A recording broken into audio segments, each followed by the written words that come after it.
Hi everyone, welcome to another session of Pragati Vichar Literature Festival 2026. Today we have with us Mr. Manoj Arora and Mr. Vikram Singh on the panel. So, Mr. Vikram Singh is a banker, author, and angel investor, and a regular guest faculty at India's top business schools. He is the founder of Fund Street Capital, a wealth tech company, and before starting his entrepreneurial stint, he worked as a director with L&T Capital and HDFC Bank. He has written two best selling fiction novels. Vikram, who hails from Jammu, is a passionate traveler and an adventure junkie. We welcome you, Mr. Singh. Mr. Manoj Arora is a gold medalist in engineering from AMU Aligarh. In his career spanning more than 2 decades, he has worked for Fortune 500 organizations across the globe, including IBM, L&T, and TCS. An IT professional turned author, he has to credit his multiple bestsellers on dreams, parenting, money, and happiness. Founder trustee of 𝐏𝐕𝐋𝐅, a tree plantation NGO. Mr. Manoj lives by his life's mission to elevate the world around him. We welcome the both of you for today's session. And the theme for today's session is money and wisdom, with the title being The Gita of Growth, Investing in Wisdom. We welcome you both for this enriching session with us. Hi everyone, welcome to another session of Pragati Vichar Literature Festival 2026. And today with us we have Mr. Manoj Arora and Mr. Vikram Singh. We welcome you, sir. So, Mr. Vikram is a banker, author, an angel investor, and a regular guest faculty at India's top business schools. He's the founder of Fund Street Capital, a wealth tech company. And before starting his entrepreneurial stint, he worked as a director with L&T Capital and HDFC Bank. He has written two best-selling fiction novels. Vikram, who hails from Jammu, is a passionate traveler and an adventure junkie. We welcome you, sir. Mr. Manoj Arora is a gold medalist in engineering from AMU, Aligarh. In his career spanning more than 2 decades, he has worked for Fortune 500 organizations across the globe, including IBM, L&T, and TCS. An IT professional turned author, he has to his credit multiple bestsellers on dreams, parenting, money, and happiness. Founder trustee of 𝐾𝐈𝐋𝐅, a tree plantation NGO. Manoj lives by his life's mission to elevate the world around him. We welcome both of you to today's session. The theme for this session is money and wisdom, and the title is The Gita of Growth, Investing in Wisdom. Thank you. Thank you for inviting me, Twinkle. It's always our pleasure, sir. So, my first question is for the both of you. Both of you guide readers towards financial clarity. What, according to you, is the biggest mistake people make while managing their money today? You want whom to answer first? Anyone. So, it's for the both of you. It's Okay, a so common. I'll go first. I mean, in case I'll take that privilege. So I think the first issue I see in most people whom I coach, personally, is I mean, you start accumulating wealth, but you don't know where to stop, and that becomes, a lot of people want to quit the race which they're running, corporate rat race, and move to being financially free and earn a lot of money. But then, they, without realizing, enter into another race, which is essentially a race to keep earning more and more and to keep accumulating more and more. So they don't know where to stop. So financial freedom, I believe, has to be a very clear milestone where you know exactly where do you stop working for money, where you stop accumulating more money, and that is when you start to think about other beautiful areas of life. What else can you do in life if not money? So you take money to the background and then start thinking about life from a very fresh perspective. I think that's one mistake I see, and I'll add one more before I give it to Vikram. uh, Other than this, I think a lot of people think that it's about earning a lot of money. High income is what's going to make them rich. and they spend a lot of time earning high income. They sacrifice their family time to earn more. They do so much stuff. They work under pressure. They take a lot of stress, and end of the day they do earn high income, but that still doesn't guarantee high wealth. At the end of the day, it's not your income that you invest, it's your savings that you invest in any market. And they don't realize that expenses play a very crucial role in deciding how much they're going to save and invest every month. And expenses is not just about the inflation or cutting down on basic stuff. It's also about a source of inflation called as lifestyle inflation, which people tend to ignore or tend to not really bother about, and they just run with the herd and run to keep up their lifestyle along with the society, and that's what triggers this entire lifestyle inflation. And then ultimately they spend more and they save less and they accumulate less wealth, and then most of the time they're just in the race to be financially free. They're never able to reach there. So I think these are the two biggest mistakes I personally feel based on my experience, that people don't realize that it's the savings that matter more than the income, and then they don't know where to stop. So I think if they can take care of these two things, they'll serve them quite well. Yeah, Vikram, you can. Yeah, I think Manoj has covered a lot of important factors.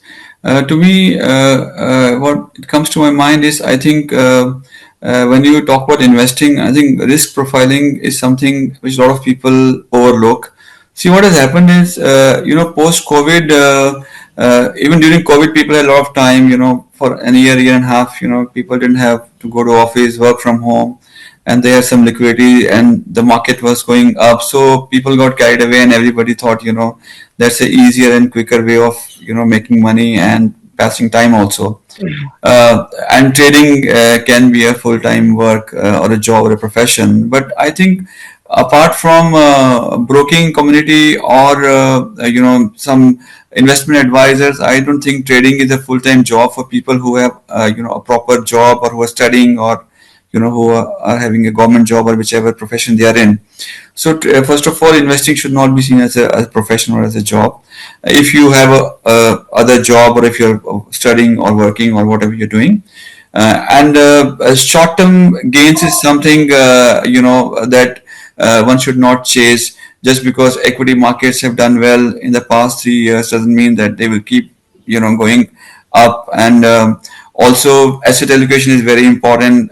Let's imagine somebody invested in equities an year ago in Indian equity markets and did not look at a debt instrument or did not look at gold as an investment, and it was their first investment. So they will think that equity is not a place to be, and gold is a bus that they have missed, and all the money that they invest in equity should have gone to gold. So which is not true, because all these asset class, they have their cycles. Equities will eventually in the long run give you a double digit return. Gold doesn't perform for some time and then suddenly there's a spurt, like in last 1.5 year, it's almost doubled from where it was. So asset allocation is something that we need to look at, which most people overlook. And you always need to have money into liquid funds, into fixed deposits, because there are times when the markets are down and you have a sudden requirement for cash, and then you're in the middle of nowhere because you don't want to pull out your money while it's making earning a loss. So I think asset allocation is something which we suggest strongly to all investors to look at whether they are in their college, or whether they are just started working, or homemaker mothers or professionals, or retired people. I think that is paramount, because at every stage of your life you have to have different kind of asset allocation. So we'll talk about it later. And also about not to get carried away by short-term gains, and not look at investing in the short term. I think investing it should be for the long haul, and you will not go wrong if you are a patient investor and you stay invested for the long run. That's very wonderfully articulated. So, coming to my next question, it is again for the both of you, is that your books focus on changing one's mindset about money. Why do you think mindset plays a bigger role than income levels in achieving financial freedom? Okay, so I'll take that. So I think it's all about mindset, because you start doing the reverse engineering how it works. If you have to accumulate wealth, you have to save a lot of money, because you save and then you invest and then you earn returns. And to save, I'll come back to the same point. If you have to save a lot, you have to spend a little less. Okay, stay away from the herd, control your desires. So ultimately, it boils down to staying away from the herd mentality, as they call it. And when we say herd mentality, it is a mental game, it is a mind game. You when you're looking at your neighbor, you look at your neighbor and everyone has an iPhone, and you have a lot of money accumulated, but you only have a simple, let's say, a Samsung phone. And that is when you get tempted, and that is where your mind plays an important role. That why am I trying to match what my neighbor is doing? That mental setup, that I got to stay away from the herd, and why I need to do that, that's very important. And that's what I talk a lot about in this book, The Art of Saving Money, also. Why should I stay away from the herd? That's so important. People say that, okay, you won't be really living your life if you're staying away from the herd. You're trying to do sacrifices. Of course, you got to do some sacrifices if you got to achieve financial freedom. But then it's not about whether you're living your life or not, because the herd is headed to a certain goal, but your goals are different. Now, I wanted to be financially free. I wanted to plant a lot of trees. I wanted to write books. I wanted to spend a lot of time with my kids. So, how am I going to do that if I'm going to, work with the herd? I'm going to go where the herd is going, as simple as that. If I have to go somewhere else, I got to break myself from the herd, no? And this is a mental strength, this is a mental game. And when you understand why you're doing it, and if your reasons are strong, if you really want to spend a lot of time with your family, build wonderful relationships with your children, um, go and plant thousands of trees out there, if you're going to do all that, then of course you got to break away from the herd. And it's all in the mind. That's on the saving part. Similarly, I know if you ask anyone who is a seasoned investor, he'll tell you that investing is not as complex as people tell you to. Tell that it is, because it's all in the mind again. Because you got to be patient, you got to have be systematic in your investments, you got to stay away from things which sound fishy. You got to prevent losses. You got to stay away from things like Vikram also talked about intraday trading or FNOs and all.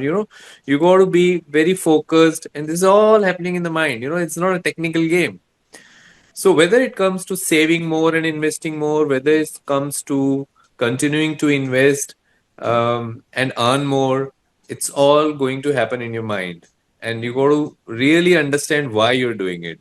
And unless you understand why you are trying to achieve something and you have a finish point in mind, unless you're going to have very strong reasons for that, it's going to be very tough for you to, limit yourself in this kind of a world around you. It's very easy to get tempted, and to really have that level of constraint. And everybody talks about earning quick money, and how you go to constrain yourself from that, because if you realize that, okay, your friend just earned 100% returns in the last 1 year, and you are only earning like 15% returns from the market. uh, are you going to get tempted? So this is all mental games going on. You may not realize this. So I think it's a lot. Whether it comes to saving or to investing, end of the day, it's about your mind game. And even after you reach financial freedom, can you put a stop on earning more money and let life decide where you want to go? What do you want to do?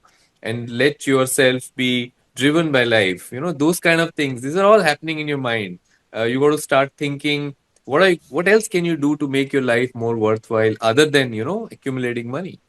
So all those things are going to happen in your mind. So I strongly believe, starting from the way you earn, the way you save, the way you invest, the way you earn, and the way ultimately you drive your entire life, this is all a mental game. It's all happening in your mind. And one who has a simple, clear, focused mind is going to get there. So that's how I take it. Vikram. I think Manoj has covered most of the points, but I have very limited things to add. I think mindset is very important. It's paramount, in fact, when it comes to investing. Your mind, your behavior analytics plays a lot of role. Also, because it also entails your current circumstances, both financial and your family, and also sometimes we have peer pressure.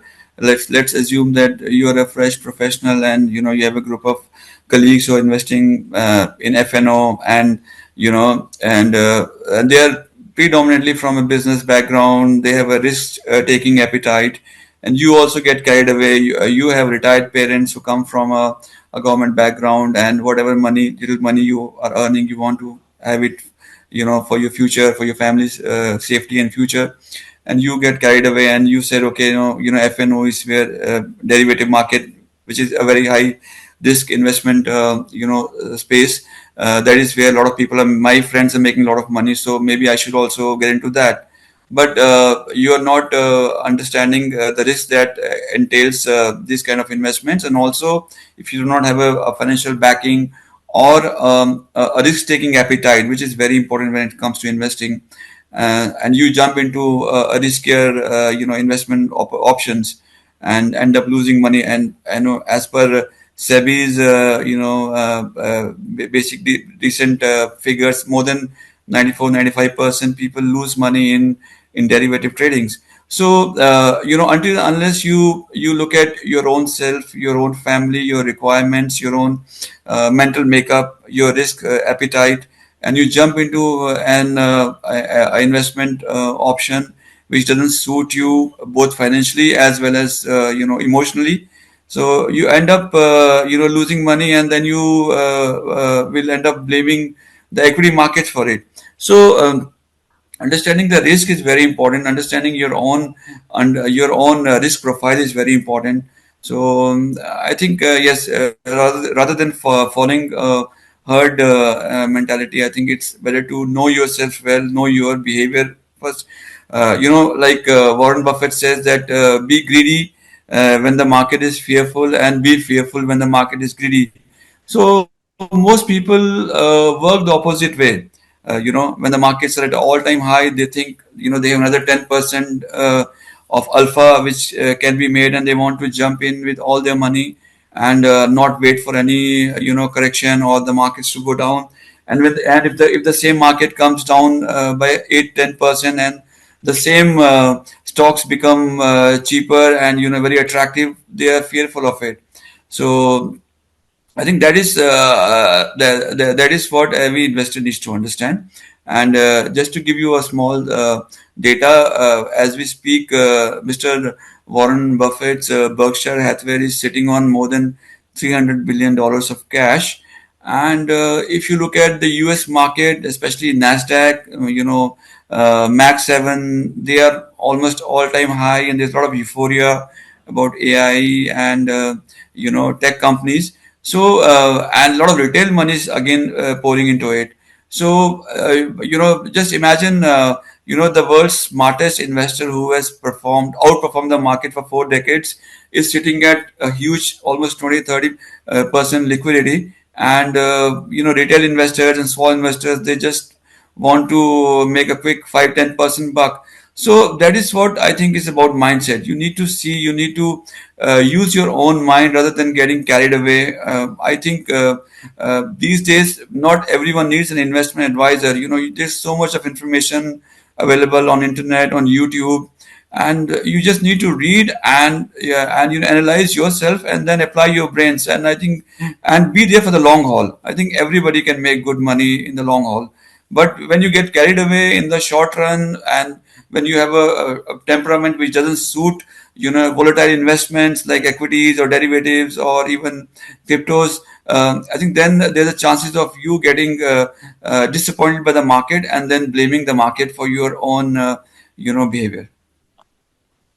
That's very Yeah, I would wonderfully. actually add on to what Vikram just said. So I think he was quoting about Warren Buffett. So, Warren Buffett also says that everybody wants to get rich, but nobody wants to get rich slowly. That's a big challenge. Everybody is in a hurry. I don't know what is the hurry. And once they get rich, what are they going to do? Nothing. They have no idea what they're going to do with their life. So the old norm of taking it slow, taking it sure, don't do a lot of mistakes. I mean, these are the basic stuff, where you got to understand that you have to apply your mind. You don't just get carried away. So just wanted to add that. Yeah. That's very wonderfully articulated. In fact, I read somewhere, I'm not sure where I read it, but I read somewhere that, everyone should have the taste of lots of money so that they actually realize that that's not the crux of life.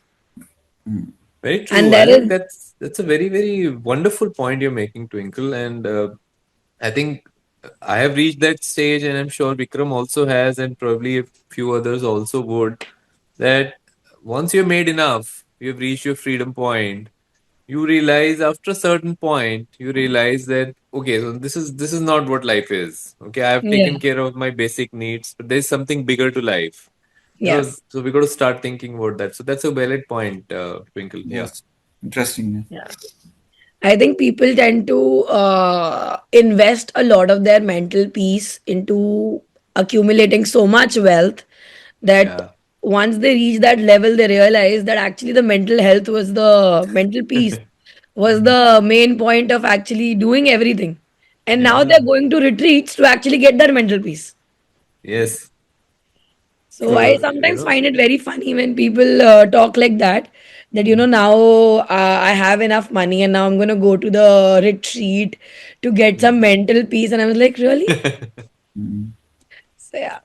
But yeah, I really agree to one of your points as well that people really need to understand when to stop.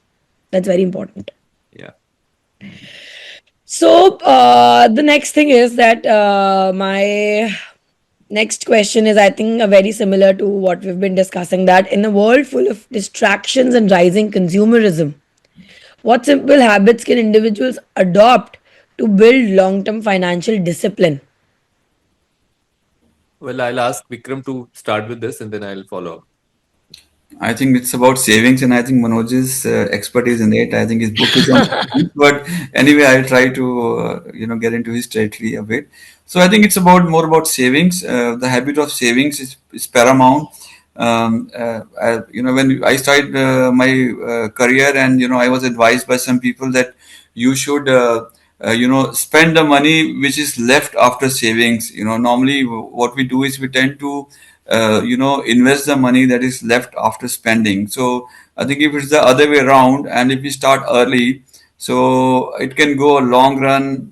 Investing gradually is always always helps you build on a corpus, for if you're planning for your retirement, or for if you want to, even if you want to retire early, if you started working, let's say you just into your first job, and you have so what happens is, when you get your first job, you have a lot of money to yourself. You want to live your life, and spend all of it. But I think that is where, if being taught well, and if being guided well in the early stages, and you understand the value of savings, because especially in today's world, when most people have private jobs, they don't have any kind of social security from the government, or any pensions, as government employees get. So you have to fend for yourself. And in today's world, the challenge is not about living long, it's about affording a good health while you are living long, because lifespans have increased all over the world, even in our country.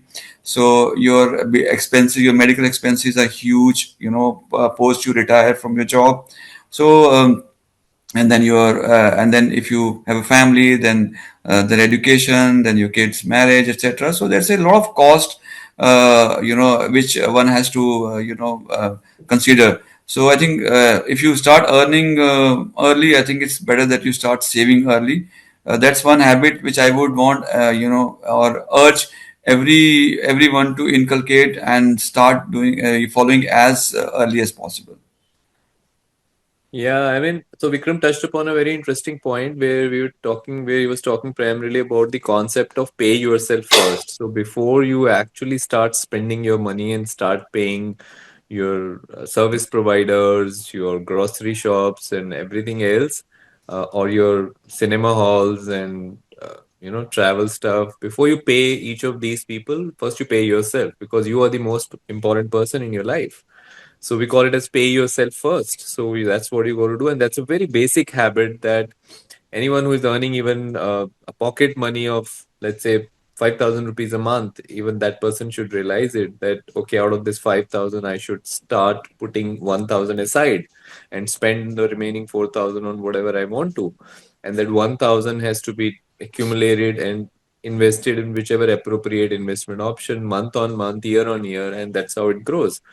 So I think this pay yourself first concept, how did it happen with our last generation? You just imagine they were not really earning very high incomes, if you look at our parents, they were not really very high income earners. But what was their strength? And they still, they were still able to save a lot of money, and they were still able to build enough wealth to make their own house, to educate all of us. And that was the phase when you don't. It's not just you had one child, or I mean, you had two, three children, or even more, and you educated all of them, and they're all well settled now. How did all that happen? And they still live very comfortably in terms of finance.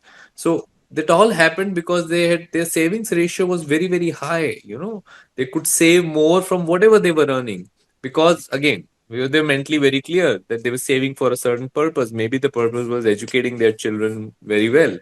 So, end of the day, it's very important that you save more, and that's one habit that you got to start from childhood. And it's not going to get started when you start earning money in a job. You got to start when you are a small child. So your parents got to be aware that this is a habit that your children should be learning. And so, I mean, so that's where it starts. So, for example, even my children, so they understand that whatever, they still get pocket money, so they understand that out of this pocket money, certain amount of money goes into very basic investments. They may not be investing in stocks or anything. I mean, of course, simple mutual funds or simple fixed deposits or simple bonds, those kind of things, they're investing it, because it's not about the amount. Again, it's about the habit, and that habit, once inculcated, this goes on to serve you for your lifetime.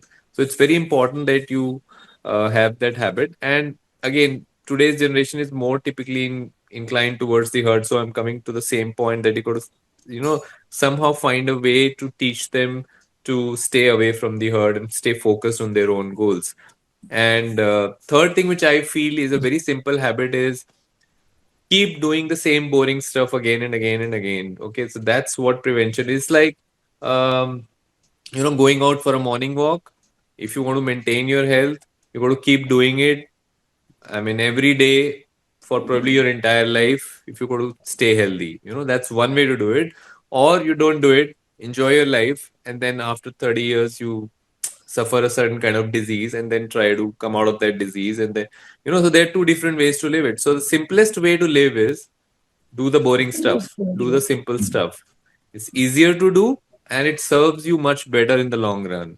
Okay? Keep going for a morning walk. It's more likely that you would not suffer from those kind of lifestyle diseases that you would otherwise. So I would sum it up with three basic things: pay yourself first, keep doing the boring stuff, prevent yourself from some fancy stuff, and stay away from the hurt. Focus on your life, your goals. Perfect. So, my next question is for Mr. Singh, that your book, The Investment Git, blends Gita, mod. Sorry?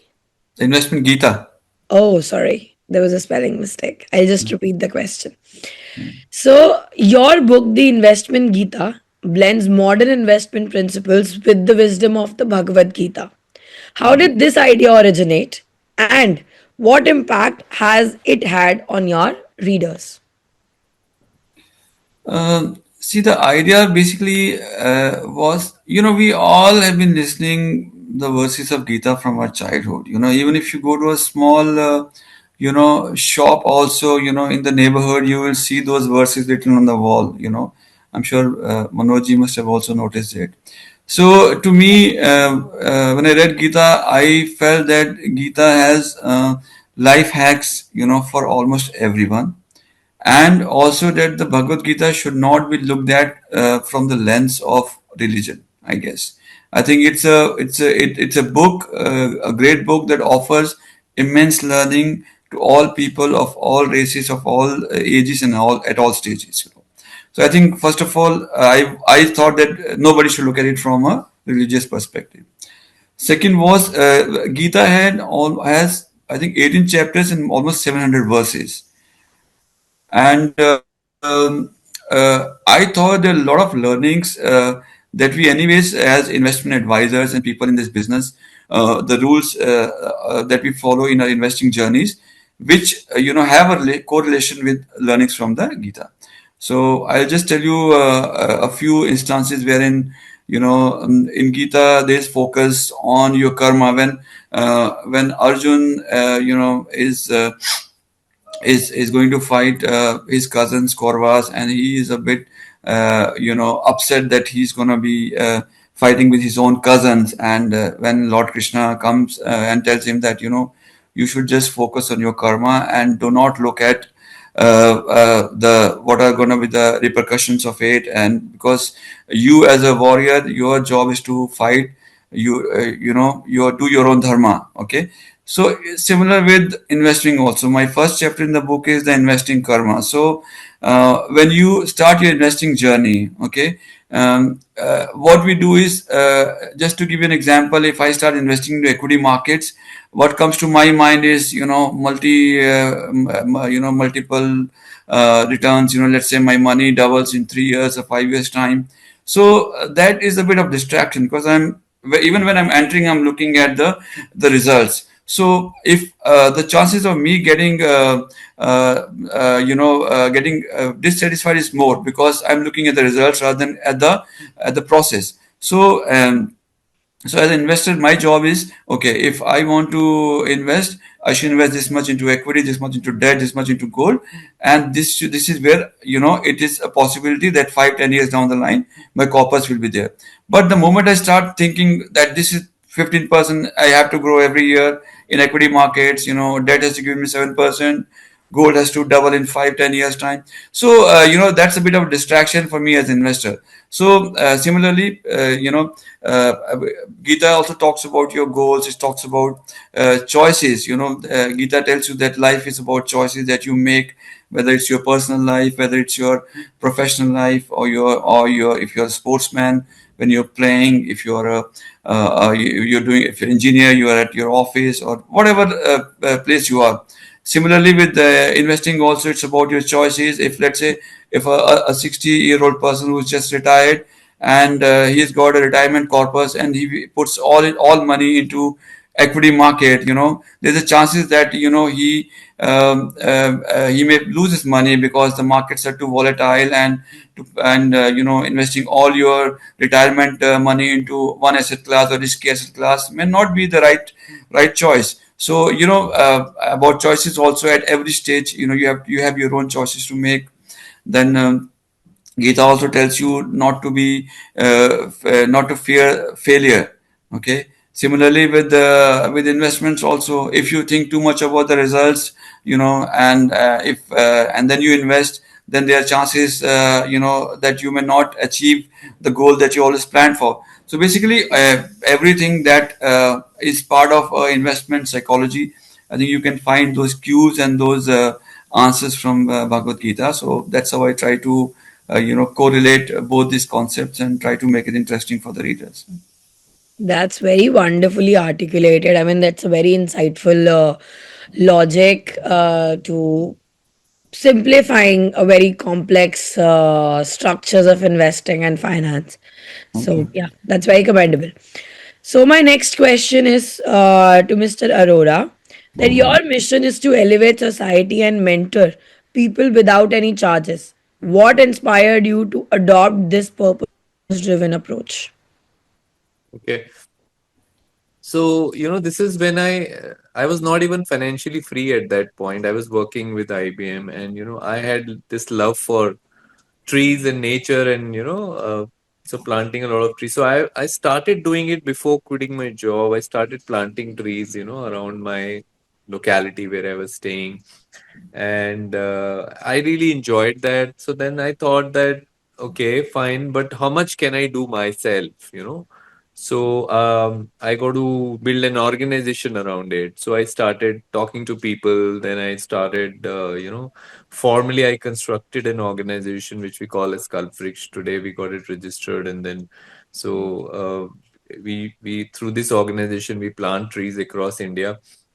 But then, a thought came to my mind that, okay, I like planting trees and I'm trying to talk to people who are similarly passionate about tree plantation or about nature.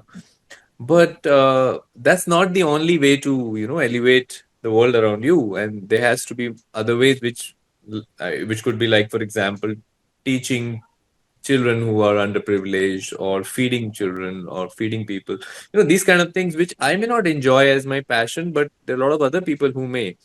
So there has to be a way to, bring people on a common platform where they can pursue such society elevating stuff. And so I started a program called as an elite program. This is the program through which, we coach people and take them to financial freedom. And then, we lead them to do some beautiful stuff for society. Once they're financially free, we believe that most of the people in India, they're very good at heart. So once their basic requirements are met, once their family is taken care of, once their expenses are all taken care of, children and theirs, then I think they would go on to do some beautiful things in life. And that's where we started this program. And we started it free, because we wanted people to come and join and, make this a kind of a revolution where everybody is working on their own way to elevate the world around them. So that's how we started it, and it worked well for a year or so. But then we realized that there are a lot of people, since it is free, so there are a lot of people who just join in. And then we got to chase, because see, taking somebody to financial freedom is not a few days or few weeks of job. It may take years and decades to do that. And we were spending a lot of effort, and people were not really serious about it. So that's where we put in a minimal kind of a fees structure, so that, only serious people get into this.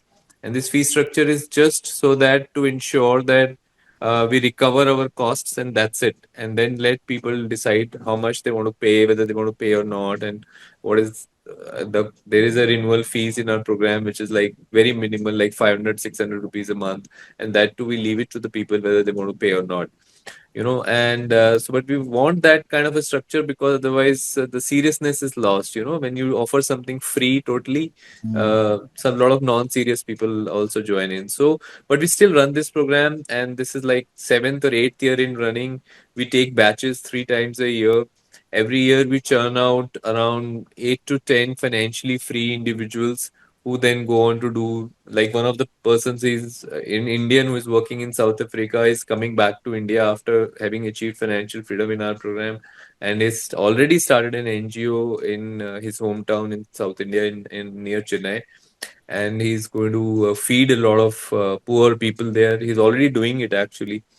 There are a lot of people like these who want to do, but then they're all stuck, in their own life, on chaos, and it's very difficult for them to come out of it unless, they learn those, basic financial habits. They have a plan, they have a tracker, they track it every month, they reach a certain goal, and then they understand that this is enough for them. And then they go on to do some other things in life.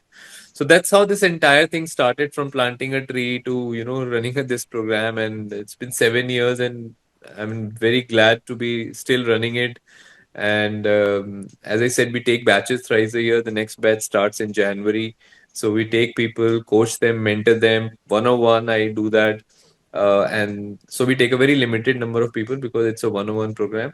And then once people get to freedom, they just do beautiful things. So we feel so proud once they're able to do that. So that's how it's going on. That's very wonderful. And so this marks the end of our session.